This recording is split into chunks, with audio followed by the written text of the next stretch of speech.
Bienvenidos a Mentes Colectivas, el espacio en que exploramos temas relevantes para el mundo empresarial. Hola, soy Leonte Palé Macías, gerente general de 5B. Esta tarde, noche, día, queremos explorar temas que realmente son de nuestro día a día y a veces no nos damos cuenta de lo que estamos pensando, lo que estamos viviendo en nuestras organizaciones. Tocaremos un tema que consideramos que es fundamental en los procesos de transformación de la sociedad y de las empresas. Hablaremos hoy de liderazgo ágil. ¿Y qué mejor que hablar con un experto en el tema? Doy la bienvenida a Carlos de Santiago, quien hoy nos concede el honor de acompañarnos a tocar un tema que, reitero, es fundamental entender cómo nos puede apoyar en nuestras organizaciones y en nuestra vida personal. Carlos, bienvenido. Hola Lente, ¿qué tal? Buenas tardes. Pues un placer estar aquí contigo en este pequeño espacio para tratar de tener un diálogo entre amigos y agregar valor a la gente que vea este podcast. Así que encantado, muchas gracias. No, gracias a ti por acompañarnos. Pues como ya escucharon, Carlos, con su buen acento también, es un hombre de muchísima experiencia, más de 20 años de experiencia en el mercado, con muchas empresas a las cuales ha apoyado en sus procesos de transformación, pero sobre todo ayudando a entender cómo la sociedad es mejor, ¿no? Cómo nos convertimos en mejores personas. Si somos mejores personas, pues seremos mejores profesionales. Y si somos mejores profesionales, pues tendremos una mejor sociedad, ¿no? Así que, Carlos, pues aprovechando, ¿y qué me puedes decir que representa para ti hablar de liderazgo ágil? Ok. Bueno, pues como todo, Leonte, la cuestión es que el apellido ágil es como una especie de moda, ¿verdad? Porque la agilidad, pues como que se ha puesto de moda últimamente, ¿cierto?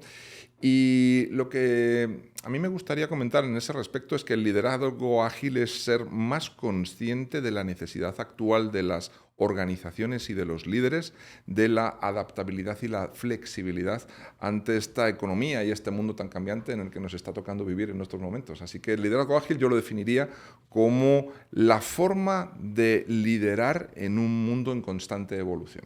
Y hablando de esto, porque vamos a procurar hacer una conversación y saldrán temas espontáneos quizás, y en algún momento me ha llamado la atención porque, como bien lo decías, ágil lo buscan con agilidad, y agilidad todos hablan de velocidad y no necesariamente estamos hablando de velocidad en todos los temas. Hablar de liderazgo también muchas veces no sé si lo interpretamos correctamente, porque el líder pues es algunas habilidades que hemos de tener, algunas competencias para poder trascender en alguien más. Y ágil, cualquiera lo diría, trascienda rápido, pero nada que ver, ¿verdad? Es decir, me encantó como lo dices, ser flexible, buscar realmente cómo adaptarnos a las circunstancias que damos, pero también cómo orientar adecuadamente a nuestras organizaciones. En ese sentido, ¿te has encontrado con eso? Confusiones entre el líder, la agilidad, los esquemas de... ¿Cómo lo has visto? Sí, la verdad que sí me he encontrado esa pequeña confusión de que agilidad es hacer las cosas más rápido y no es hacer las cosas más rápidos. Es estar dispuesto a adaptarte más rápido a la situación que está demandando una respuesta diferente ante un cliente, ante el mercado, ante un proveedor, que muchas veces, Leonte, nos olvidamos de los proveedores y son una parte importantísima de la cadena de valor para entregar excelencia y buenos productos y servicios a nuestros clientes, ¿sí? Totalmente de acuerdo. Y buen punto el que tocas también, ¿verdad? Tratamos en la organización de hablar muchas veces del respeto hacia todos, y el respeto empieza también con el proveedor, en nosotros, en cumplir. Me gusta cuando hablas de la cadena de valor, porque a veces hay que tener valor para hacer cosas, ¿verdad? Que es distinto, ¿verdad? Pero normalmente busquemos cómo ser muy prácticos y eficientes dentro de nuestra organización para poder obtener esos resultados que nos den esa diferenciación, ¿no? Para ti, ¿cuáles son los principios claves del liderazgo ágil y cómo deben de aplicarse en la práctica? Bueno, para mí el más importante de todos es la claridad de roles y la comunicación. Eso es fundamental. Sea o no sea ágil, en el liderazgo, la comunicación y la claridad de roles, la claridad en los objetivos, la claridad en la comunicación, la claridad en su aspecto más amplio de interpretación es fundamental a la hora de liderar bien, ¿verdad? Y si vas a tener que adaptarte rápido a circunstancias cambiantes y vas a tener que ser flexible para poder adaptarte a esas circunstancias cambiantes, definitivamente que la claridad va a ser una variable obligatoria. Y cuando hablamos de claridad, hablamos de comunicación incluso, ¿no? De comunicación asertiva. ¿Cómo me recomiendas? Porque muchas veces uno puede tratar de decir una instrucción o tratar de dar una recomendación o tratar de comunicar algo, pero no sé si lo has vivido a nivel empresarial.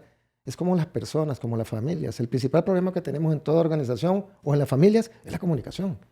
Entonces, ¿cómo uno como líder puede ayudar a hacer fácil esa transmisión de una instrucción o ese traslado de una solicitud? ¿Cómo tener una comunicación práctica y asertiva? En tu experiencia, ¿qué es lo que deberíamos de hacer? Ok. Mira, a mí hay un libro que me encanta, que son Las 5 disfunciones de un equipo, de Patrick Lencioni. Disfunciones. Las 5 disfunciones de un equipo. Y la primera disfunción nos habla de la ausencia de confianza. ¿Sí? Entonces, si no hay confianza, difícilmente vamos a poder liderar un equipo, difícilmente vamos a poder hacer cosas, difícilmente nos vamos a poder adaptar a los cambios, difícilmente vamos a ser flexibles y por lo tanto no vamos a ser ágiles. Aquí conectando un poquito todo, ¿verdad? Pero lo que sí es cierto es que la confianza es la llave que nos abre las puertas de la comunicación efectiva. Y eso tiene muchísimo que ver con el carácter del líder. Es decir, un líder consciente es un líder que sabe que la confianza es la herramienta más útil para poder conseguir resultados. Y le podríamos agregar la humildad como líder para reconocer que tengo que ir buscando cómo mejorar, aprender más y generar esa confianza. Porque la confianza va en dos vías. La que le tengo al colaborador y la que el colaborador tiene con uno como líder, ¿no? Es correcto, así es. De hecho, hay un concepto que a mí me encanta, que es de Brené Brown, que habla de la paradoja de la vulnerabilidad del líder. A mí me gusta mucho trabajar ese concepto con mis clientes, en mis conferencias, en mis talleres, porque se requiere de una gran valentía, no sé si estás de acuerdo conmigo, conociéndote yo creo que sí estás de acuerdo conmigo, hace falta una gran valentía para exponerte o ser vulnerable con tu equipo. En el momento en el que tú de forma valiente, con coraje, consciente de la posición que ocupas y de tu responsabilidad, decides de forma intencional abrirte a tu equipo desde tu propia humildad, desde tu propia vulnerabilidad, estás empezando a construir puentes de confianza. Y una vez que empiezas a construir esos puentes de confianza, ellos te lo devuelven exactamente de la misma forma. ¿Quién tiene que iniciar el proceso? El líder. El líder, totalmente de acuerdísimo con vos. Pero es importante también nosotros mantener esa resiliencia, llamémosle de alguna forma ahorita, a que todo está cambiando. No sé si en tu amplia experiencia lo has vivido en diferentes etapas. Hoy vivimos un mundo ágil, entre comillas, mucho más rápido por la velocidad, la capacidad de procesamiento, el Internet. Y son cosas que no nos enseñaron a nosotros en la universidad. Nosotros no lo aprendimos eso en el colegio, lo estamos aprendiendo ahora y ahora nos toca a nosotros pues tratar de enseñar, entre comillas. Y es decir, cómo aprendo primero para poder trasladar a los equipos esa confianza, esas metodologías. Hoy estaba en una plática con alguien por ahí y me decía, ¿cómo hablas de innovación, por ejemplo? ¿Cómo estás hablando de metodologías de innovación? Y estarás de acuerdo con nosotros de que esas metodologías existen hace mucho tiempo. Y son metodologías que hoy se agarran como modas, agarran un momento especial y todo el mundo dice, estoy haciendo design thinking, estoy en Scrum, estoy haciendo caos, lo que sea. Pero al final de concepto vienen siendo muy similares cada uno de los que tiene. Tal vez unas sean más fancy que la otra. Pero nosotros como responsables de la organización, pues lo primero es, valga el juego de palabras, la responsabilidad de mantenernos informados de la forma adecuada para poder generar la confianza de los equipos. Y me encantó lo que me acabas de decir, porque realmente procuramos que nuestros equipos se empoderen, para que ellos solo se den cuenta que pueden hacerla, de transformar, y que la organización pues no depende de una persona, sino de un equipo. Y esa generación de la confianza es rememos todos en el mismo lado, ¿no? Sí, de hecho a mí me gusta mucho hablar de mindset, como dicen los gringos, pero aparte se oye más fancy, ¿eh? Se oye más fancy, ¿verdad? Fancy, bueno, sí. Pero nos vamos a quedar con mentalidad. Estamos hablando a un público latino en principio, seguramente, entonces, mentalidad. Entonces, si tú quieres ejercer agilidad dentro de tu organización, si tú quieres fomentar o permear una mentalidad de innovación, tienes que preparar a la gente. El business as usual, el trabajar las cosas de la misma manera, es un error de liderazgo, ¿sí? Es como una falla en la Matrix, ¿verdad? Donde tenemos que ser conscientes de que lo que nos ha llevado a donde estamos hoy no es lo que nos va a llevar a donde queremos estar mañana, ¿verdad? Entonces, en ese sentido es importante la consciencia del líder para inculcar esa mentalidad ágil o de innovación.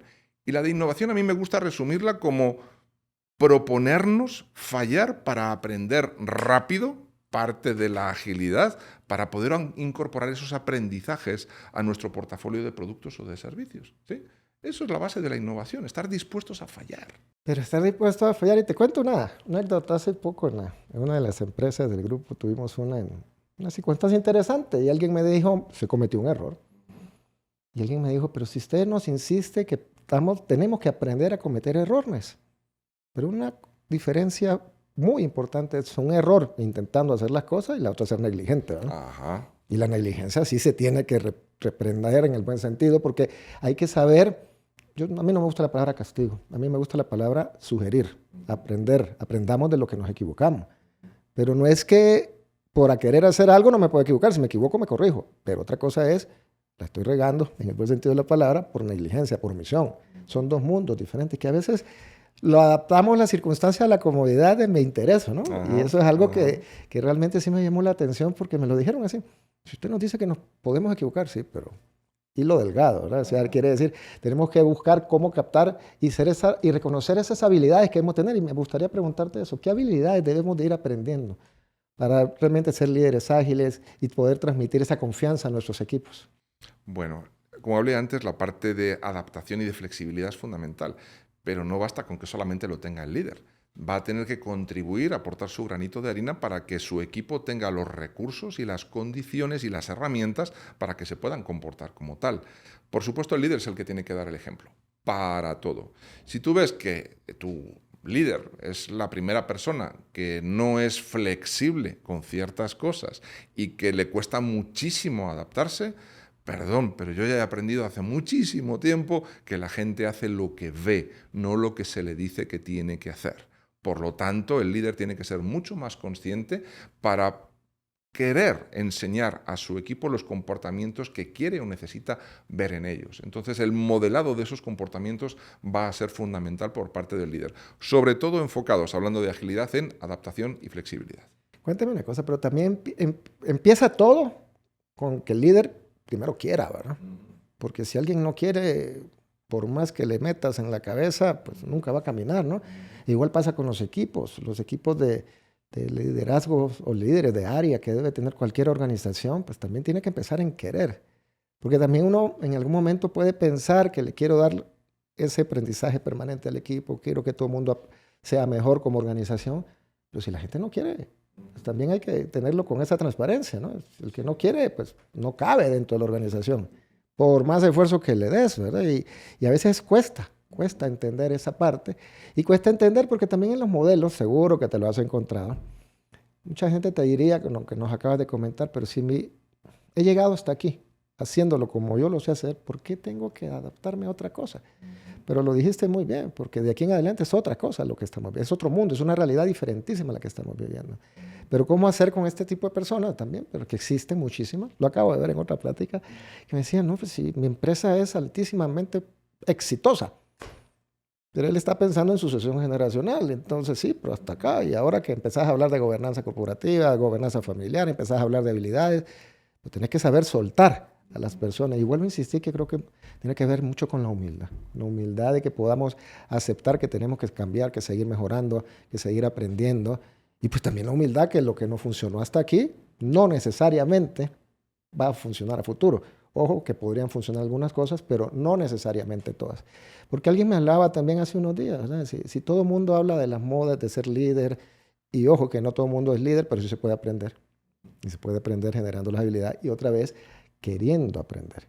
No sé si me acompañas con el concepto, porque me parece que es algo importante que debemos de tener como organizaciones. Primero querer y realmente ver que la persona tenga las habilidades o darle las habilidades, pero también tener clara que todos estamos hechos para alguna cosa.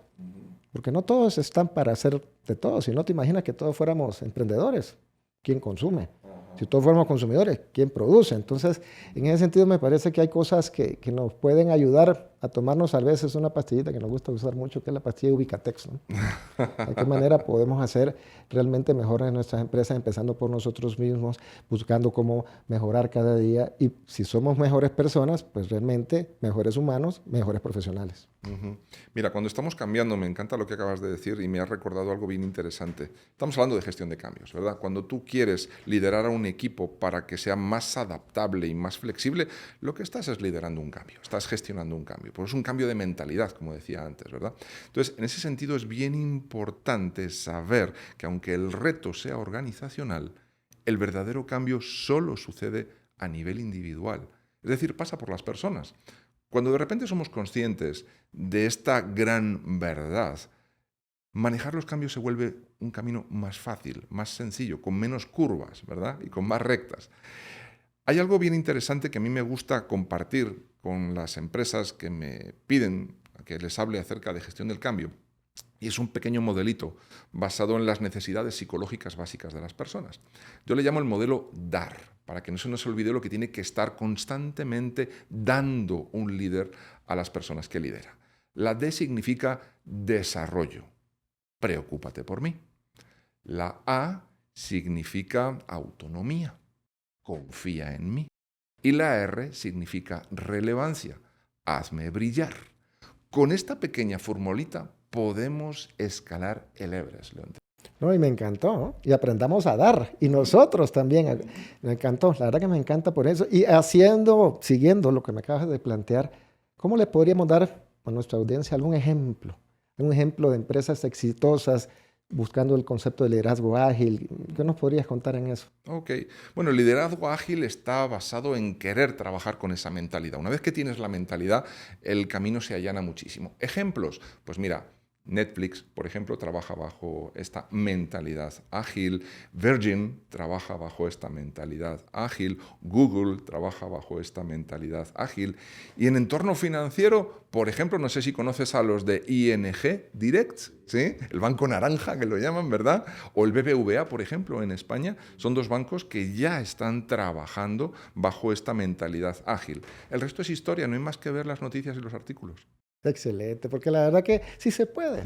Alguien me decía, hablando del sistema bancario, que es el más conservador en conceptos, ¿por qué no puede asumir estos roles? Claro que lo puede hacer. Y de hecho, como acabas de decirlo, lo está haciendo, ¿no? Lo está haciendo. Obviamente, pues son estructuras que requieren muchos temas de cumplimiento, hay mucha regulación, hay muchas cosas, pero sí existe ese interés por empezar a realmente a cambiar esos esquemas, ¿no? Porque realmente son mercados, los nuestros en especial, que tienen enormes oportunidades, sobre todo para desarrollarnos y entender que entre más educados y formados estamos, pues mejor le va a ir a nuestro país, ¿no? Que es algo de lo que buscamos todos como sociedad, ¿no? Construir familia para una familia integrada que pueda construir mejores resultados y obviamente pues un mejor país ahí. Cuéntame una partecita que me gustaría preguntarte. ¿Qué encontrás como desafíos? Desafíos comunes que los líderes enfrentan cuando se está hablando de estos enfoques de agilidad. Ok, hablamos de gestión de cambios. El primero es ¿por qué tengo que trabajar así a partir de ahora? ¿Verdad? Hay una cierta resistencia. En todo cambio siempre hay resistencia y en la agilidad también. Porque si yo estaba acostumbrado a un determinado ritmo de trabajo y a que los requisitos tenían sus tiempos, sus plazos, etcétera, y no tenía tanta competencia en el mercado, entonces estaba nadando en unas aguas más o menos manejables, ¿sí? Pero cuando todo eso te lo cambian completamente las condiciones de entorno y las condiciones de mercado, te aparecen competidores, que de repente un competidor, tú estás ahora en Guatemala y te sale un competidor en Bolivia. Y dices, ¿cómo es posible si está en Bolivia? Sí, el mundo de hoy funciona así. De repente te surge un competidor en Bolivia. Ok, entonces llega un momento donde el mayor reto es el tiempo, ¿sí? El tiempo de la gestión de ese cambio, porque estamos cambiando mentalidades y esto no es de mucha, a partir de mañana trabajamos así. Ojalá fuera así, nos pondríamos un chip, ¿verdad? Y digamos, nos quitamos el antiguo y nos ponemos el nuevo y ya está, nítido. Tú sabes perfectamente que eso no funciona así, el cerebro humano no funciona de esa forma, es un cambio de hábitos, es una forma diferente de trabajar, es una forma diferente de comunicarnos y de colaborar entre nosotros. Hay un término que ya existe desde hace tiempo, pero que ahora como que las empresas lo están descubriendo y ya me están pidiendo cosas al respecto, que se llama redarquía. ¿Lo has escuchado? A ver, repetímoslo. Ok, redarquía es como la jerarquía 2.0. Es funcionar en red, empezar a trabajar en red y empezar a eliminar las jerarquías, o por lo menos las jerarquías demasiado verticales, ¿sí? Demasiado largas, con todo lo que conlleva de burocracia, protocolos, procesos, etcétera, etcétera.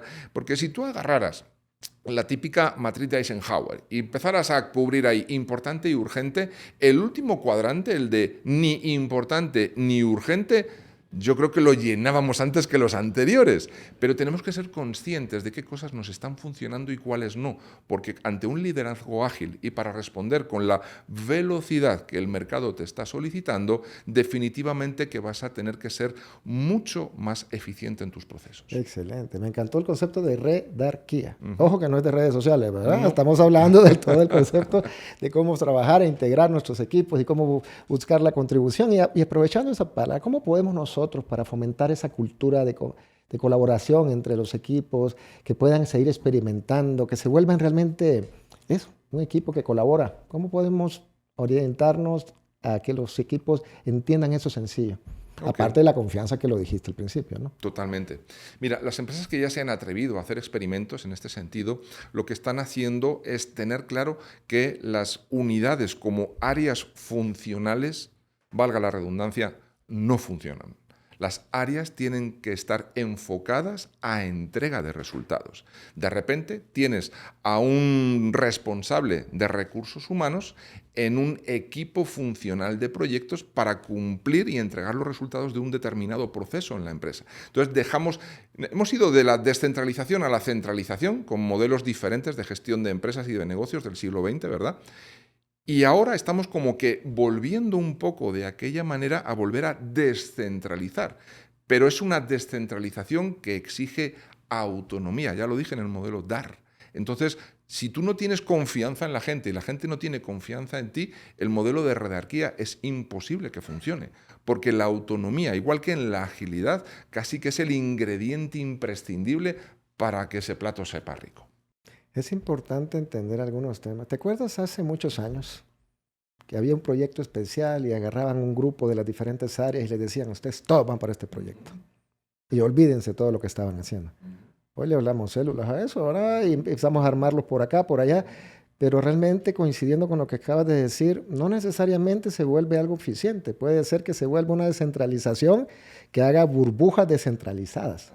Porque entonces lo que puedes hacer es que realmente pierdas el enfoque del resultado, porque se vuelve por islas, que realmente es lo que nos van a traer, en vez del objetivo que se anda buscando, sí para atrás, no sé si coincides con ese lado, pero es interesante porque a veces no entendemos realmente todavía en las empresas cómo manejar ese concepto y cómo hacerlo práctico, porque tampoco creo que es algo de inventar el agua caliente nuevamente, ¿no? Para nada. A mí hay un principio que me encanta y te vas a reír, y seguro que nuestra audiencia también, si no lo han escuchado. Es el principio del KISS, como beso en inglés, K-I-S-S.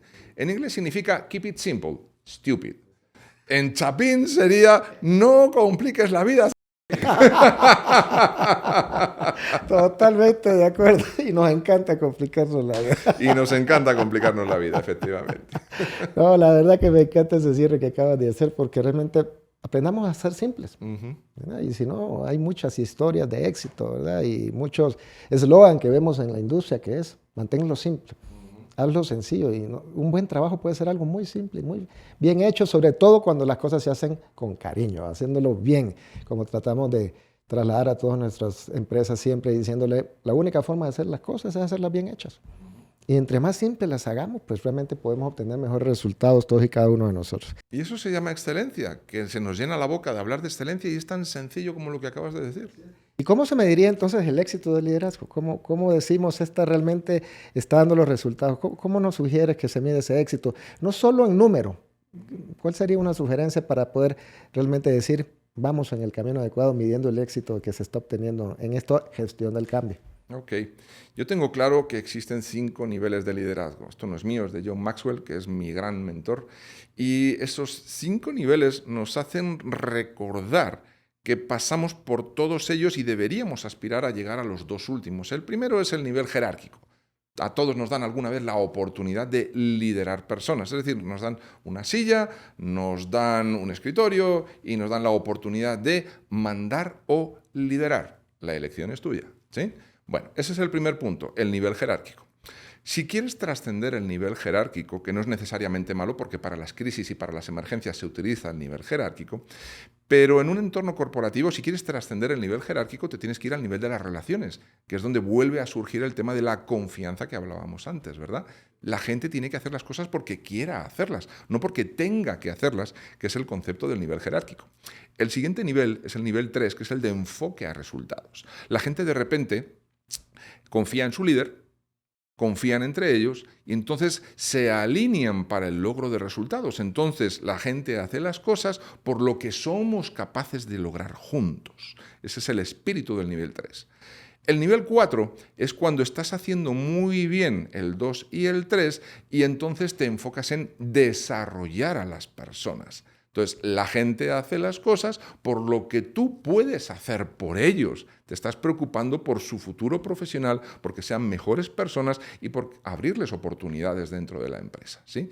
Y el último nivel, que es al que deberíamos aspirar todos, es hacer muchas veces, con mucha gente, bien el nivel 4, que es desarrollar personas, y de repente la organización te brinda la oportunidad, en forma de reconocimiento y de agradecimiento, de desarrollar los nuevos líderes de la organización. Ese es el nivel 5. Excelente, debería ser el orden adecuado que cada uno de nosotros deberíamos estar llegando, como bien dicho, sin inventar el agua, siendo líder, reconociendo el trabajo bien hecho, llamando o sugiriendo las cosas que se pueden mejorar y teniendo el cuidado, no sé si coincidirás con tu servidor, pero a veces tienes a alguien en la organización brillante en lo que hace y piensas, tengo una necesidad en otra área y lo muevo. Y en la otra área lo llevaste a su nivel máximo de incapacidad. Y eso fue porque no tuvimos el cuidado de revisar sus competencias, ver si el perfil era el adecuado y ver en qué tiempo podíamos desarrollar las habilidades que requiere para tener esa posición. Pero a veces mata más la pasión de la persona que dice, yo puedo, yo puedo, yo puedo. Y no te digo que no pueda, pero realmente tenemos que tener el cuidado en la empresa y en nosotros como profesionales de saber dar esos pasos en la forma adecuada y ordenada. Porque si no, lo peor que te puede llevar a frustrar a alguien, ¿no? O a matarle su carrera, ¿no? Hay que tener esa paciencia, que para mí es un concepto que estoy trabajando para mi próximo libro, que es el de madurez organizacional, ¿sí? Si tú eres capaz de tener esa paciencia, porque eres capaz de detectar el mejor de los reconocimientos que puede recibir una persona en una organización, que es el reconocimiento del potencial que tiene, estás dispuesto a esperar. Porque tú eres consciente de que necesitas preparar adecuadamente a esa persona para que logre o alcance ese potencial, que no es más que una buena noticia para la organización, porque se va a poder desarrollar bien y entonces matamos el principio de Peter, que es justamente lo que estabas hablando. Exactamente. ¿No? Pero miren, la verdad que han sido una excelente conversación la que hemos estado teniendo y quisiera pedirte un favor. Hemos tratado de establecer como 5B. ¿Cuáles serían 5B buenos consejos que nos podrías dejar para la audiencia y para nosotros en relación a lo que hemos hablado hoy de liderazgo ágil? Ok, bueno, vamos a empezar por los más obvios y así sirve como de recapitulación. El primero, estamos hablando de una mentalidad, por lo tanto, open mind. Hay que abrir la mente a nuevas formas de trabajar, ¿sí? Eso te va a llevar a ver la necesidad por ti mismo de la necesidad de la adaptación a los cambios del mercado. Ese sería el segundo, ¿sí? Entonces, la apertura de tu mente te va a provocar automáticamente el ver más claramente la necesidad de la adaptación. Y ese va de la manita con el tercero, que sería la flexibilidad, porque el cliente y el mercado te lo está demandando junto con esa necesidad de adaptación. Escucha a la gente, escucha a las personas. Lo peor que puede tener una organización son líderes desconectados de la realidad, de lo que está sucediendo en el día a día. Y el último, voy a retomar esto último que acabo de comentar, de deja de reconocer con medallitas, con stickers o con bonos, reconoce el potencial de las personas, porque estamos tocando la motivación más importante y más poderosa, la motivación intrínseca de las personas para que quieran hacer las cosas. Excelente. Esos, los mejores 5 buenos consejos que podemos tener en este día, tratemos de recordarlos. Te voy a pedir un favor, porque eres un excelente profesional y también muy humilde. ¿Puedes sugerirnos dónde encontrar tus libros? Muchas gracias por la oportunidad. Bueno, yo tengo 2 libros, uno coescrito, soy coautor del mismo, se llama Gerente del Cambio, escrito con Ramiro Ponce y Carlos Andrade, 2 excelentes amigos y colegas, y se puede encontrar en Amazon y en la librería Sofos, en Guatemala. Y mi primer libro en solitario, lo publiqué el año pasado, se llama IA Lideras, en forma de pregunta, con un juego de palabras donde la I y la A significan estás liderando o estás preparado para liderar en la era de la inteligencia artificial. y también lo puedes encontrar en Sophos y en Amazon. Y mi tercer libro, que ya he dado un poco el spoiler, va a ir sobre madurez organizacional y se va a llamar seguramente, si no lo cambio, Inmadurez Organizacional. Excelente, realmente vamos a buscarlo, ¿verdad? Es una buena forma de conocerle. Gracias, muchísimas gracias, Carlos. La verdad que ha sido un espacio muy, muy, muy enriquecedor para todos nosotros. En lo particular, muy honrado y agradecido que nos haya aceptado la invitación y que esta sea la primera de muchas, ¿verdad? Que podamos seguir continuando conversando de este y otros temas que sabemos que nos pueden ayudar a ser mejores cada día, profesional y personalmente. Que a veces que es primero, persona y después profesionalmente, para poder seguir desarrollando nuestras organizaciones y también a nuestra bella Guatemala. La verdad que honrados y agradecidos a ustedes. Muchísimas gracias por acompañarnos. Esperamos que lo hayan disfrutado tanto como nosotros y esperamos verlos en el próximo capítulo.